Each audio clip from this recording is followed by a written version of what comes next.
প্রিয় দর্শক আসসালামু আলাইকুম। আজ আমি আপনাদেরকে দেখাবো গাভীন ছাগলের পাতলা পায়খানা হলে কোন ধরনের চিকিৎসা দিতে হয়। তো আমি ছাগলটির প্রথম অবস্থায় টেম্পারেচার মেপে নেব, টেম্পারেচার কী আসে। তো এখন টেম্পারেচার মেপে নিতেছি। টেম্পারেচার এসেছে 102, অর্থাৎ স্বাভাবিক টেম্পারেচারেই রয়েছে। এই গাভীন ছাগলের পাতলা পায়খানার জন্য কোন ধরনের চিকিৎসা দিতে হয় এবং কোন ধরনের ইনজেকশান দেওয়া যাবে, তো আমি আপনাদেরকে বিস্তারিত দেখাবো। ভিডিওটি কেউ স্কিপ করে দেখবেন না। ভিডিওটি যদি ভালো লেগে থাকে তাহলে অবশ্যই লাইক, শেয়ার, কমেন্ট, সাবস্ক্রাইব করতে ভুলবেন না। তো ভাই, ছাগলটি ভালো করে ধর। তো এখন আমি যে ইনজেকশনটি দিব সেই ইনজেকশনটি হলো এনিস্টেমিন ইনজেকশন, ক্লোরফিনারম্যান মিলেট। এটার কম্পোজিশন বা গ্রুপ হলো ক্লোরফিনারম্যান মিলেট। 10 কেজিতে 1 ml এটা দেওয়া যেতে পারে।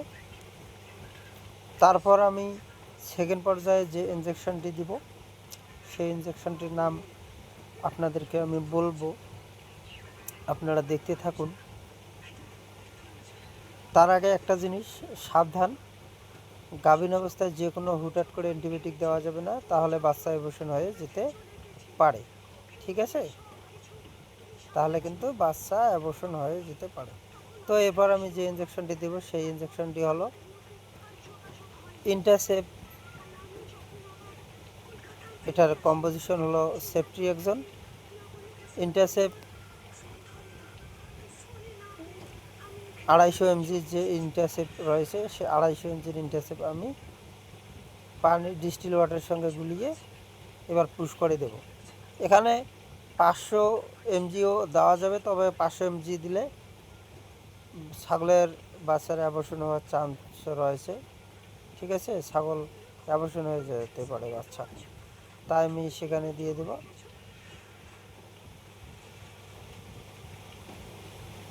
এখানে এই তো আমি দিতেছি, দেখতে থাকুন। আমি সিরিঞ্জের মাধ্যমে টেনে নিতেছি 250 mg সেফট্রিয়াক্সন। এটার ব্র্যান্ড নেম হলো ইন্টাসেপ।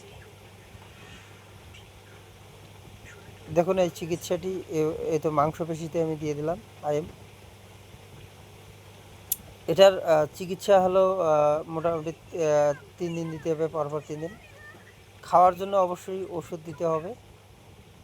আপনারা চাইলে যেমন ফ্লোরা বুস্ট রয়েছে, বা চাইলে আপনারা ইকোটাস প্লাস দিতে পারেন।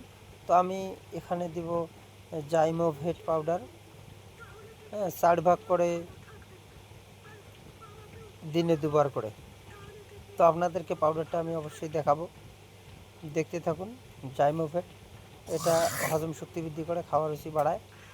এই যে জাইমোভেট, ঠিক আছে।